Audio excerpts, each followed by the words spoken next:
Quand ses parents se sont séparés, Juliette avait 4 ans à peine et une certitude. Elle voulait voir son père autant que sa mère. Ainsi en avait-elle décidé, alors ses parents ont dû faire la paix pour organiser sa nouvelle vie. Bon, tu prends ça et puis tu manges ce que tu veux. Hein? Le lundi, je suis avec ma mère. Le mardi soir, je suis avec mon père. Le mercredi, je suis avec mon père.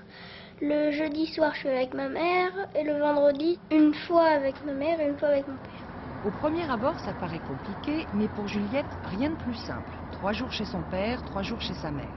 Une alternance très organisée, mais qui a un coût.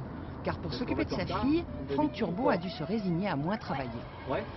J'ai eu l'opportunité en fait d'avoir un travail à temps partiel.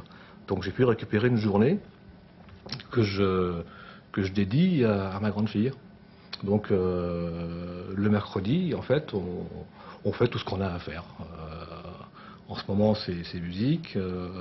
L'année dernière, je sais plus, il y avait piscine aussi. Les loisirs, l'habillement, le logement, finalement, Franck Turbo a les mêmes charges familiales que son ex-épouse, mais sans avoir accès aux aides sociales. Des aides qui aujourd'hui ne sont attribuées qu'à un seul des parents, celui qui obtient du juge la résidence de l'enfant. En tant que père séparé ou divorcé, c'est pareil.